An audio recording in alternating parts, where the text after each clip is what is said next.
नमस्कार दर्शक बंधु फेर थे मोर यूट्यूब चैनल पुचू लाइफस्टाइल के आपन समस्त को स्वागत। आज आम बाहरीनु इटा चांदोतरा मोर मामू घर केन अच्छे चांदोतरा आपण मैंने जानी घे कंटाबांजी 15 किलोमीटर गले बंगमुड़ा पड़सी बंगमुड़ू सियाड़े 15 किलोमीटर भितर पड़सी चांदोतरा। तो आम यहाँ बाहरीनु मोर मामूर देह खराब अच्छे सबे देखी बाहरीनु इटा आपण मैंने देखी घे मूवी थिएटर है आलिशान तान्ना कंटाबांजी रे अच्छे आमर बेलपड़ानु 12 किलोमीटर जाए पड़सी। तो इटा मोर माँ मोर आपा मोर बड़ नानी सबुतिरु मोर जीजू तार पिला छुआ आर पुचू आ मुई इटा बाहरीनु कंटाबांजी गोटे बढ़े टाउन है बिजनेस एरिया आपण मैंने पाखापाखि लोकालिटी लोक मैंने जानी थे। ये देखुन बंगमुड़ा रास्ता खूब बढ़िया है खूब जल्दी आम पहुँची गनु लगी इनु बंगमुड़ा पाखापाखि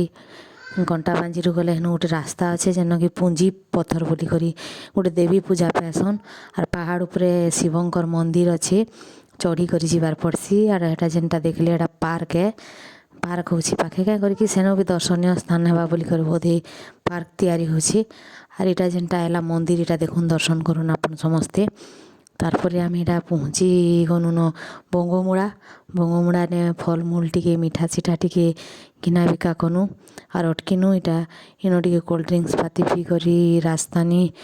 जिलाबी खावाले समस्ते मन कले। तो राजस्थानी जिलाबी देखुन केन्दा कर छानसन मैंने भल लागसी केन्दा ना छानसन जे आनु आम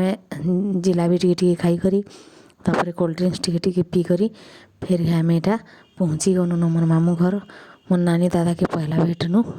इटा मोर दादा आन इटा मोर नानी समस्ते जुहार कनु मोर नानी केन्दा गहकी छन मोर पुओ के देखी करी मोर दादा के तो तथापि 95 पाखापाखि हेबान आर मोर नानी के 85 पाखापाखि हेलान तथापि निजर काम निजे करूछन। तो इटा मोर बड़ मामू घर आड़े गनु जे देखुन इटा मोर मामू घर गाँ थी ई जातिर माने कुंभार जातिर लोग बहुत अच्छन बनौथबारटा देखते बहुत भल लगी इटा बने कर सुखई छन।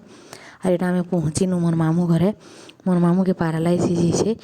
बरगड़ विकास ने रखी थे इटा आनले न बाकी उसको कषा खाऊन भल से चली भी नहीं पारबार हाथ तो टेकी नहीं पारबार माने खैरी हाथ तो खाई पी भी नहीं पारबार टिके धरीदेले चलुछन चली बुली पारुछन धरीदेले उसको कंटिन्यू करछन। इटा देखुन ताकर पूरा एरिया रे गछ जगे देकर पूरा बहुत सुंदर है बगीचा लेखान लगुचे सागवान गछ आम गछ सब लगेछन इटा आईटा से मोर बाबू से तार सृष्टि दीदी साहे बुलुछे घर भितर नहीं रहे बोलछे ताके मजा लगुचे ना भल लगुचे बुलबार के तो बुलुछे सृष्टि संगे देखे दूची कोको माने देखौछे आउ कांगना माने हेन अछन जे सब देखाउछे। तो से सुई पड़ला कि गाड़ी रे बेले एक्टिव नी न हेते आर बुलुछे इटा सेनु मोर माई घरे देखी करी मोर सान माई घरे पहुँचुनी मोर नानी सब गजलता लगाउछन माने 85 वर्ष भी केते काम करूछन तांगर काम तो करूछन गज पतर भी लगाउछन। इटा मोर सान माई घरे टिके बसिकर कथबार्ता हेनु चा जलखिया पीनु आरु